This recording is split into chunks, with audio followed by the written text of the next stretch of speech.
This is why we have to mount pressure on our leadership. And I'm going to give you a very good example.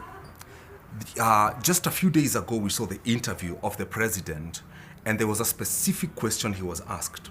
Why did you not fire the agriculture minister?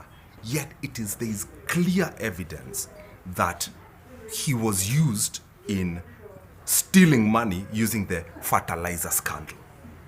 And the president gave a very interesting answer. The president said that the parliament found him innocent. Those MPs found them innocent.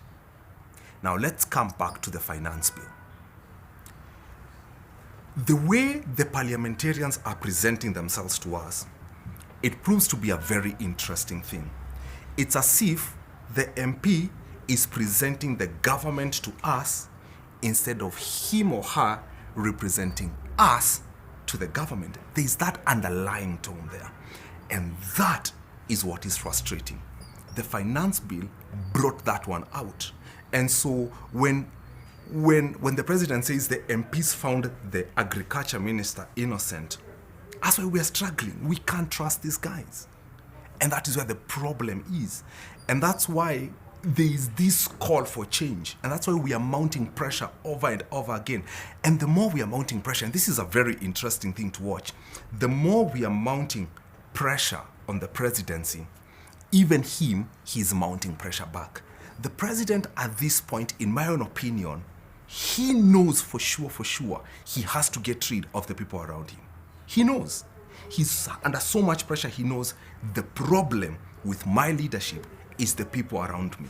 He knows he has to get rid of this problem.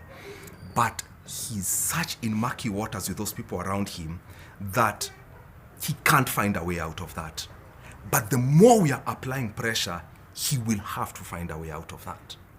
He has no option, because we know that is where the problem is. That's why people are calling him out to go. And this might be a very unpopular opinion, but I'm gonna speak about it. This is where my mind is. This guy was democratically elected, okay? If we call out on him to go, it's gonna mess up with the democracy of our country. Or it's gonna shake it up. Not mess up, I think it's shake it up. And so if we mount pressure on him to get rid of the people around him, he'll have no option than to get rid of him.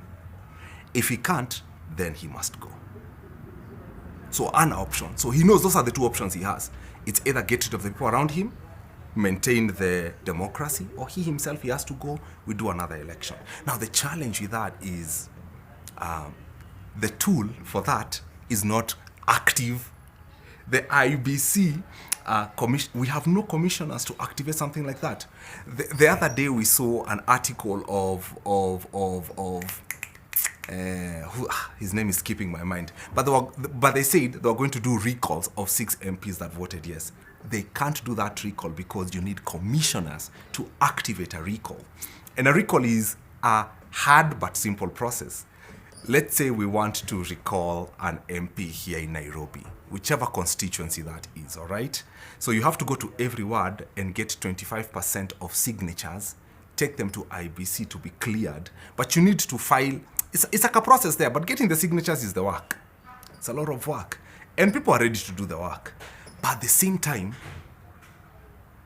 we have to mount this pressure. The pressure has to be mounted. The guy has to know we are not okay with where the country is going. He pulled a card on us yesterday and he said he's not able to pay farmers 5.6 billion because of the bill that was supposed to be passed, the payments were there. Now, that is a tool to counter the pressure that is being met. If a new finance bill is presented and is passed within 14 days, those farmers can be paid. So that is not a legitimate argument that you can present to us, and we know there's a solution ready for it. So this is why we are voicing it. This is why we have to call out people. We have to put pressure on leadership. This is the first time in our country where there's a clear line between the citizen and the politicians. Solid line. Yani, we are not on the same page. Let me tell you something funny. Most of these politicians live in Kile, Lavington area, Kilimani, wherever. They all live in that suburbs. If you were there just a few weeks before, around 6 to 8 a.m., there are sirens, driving on the wrong side, people going to work, nini, makelele.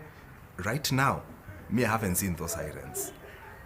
In the morning, hakuna, watu wametulia, people are using different cars because they can see the clear divide of where the people are and where the government is, and people are not okay with where the government is.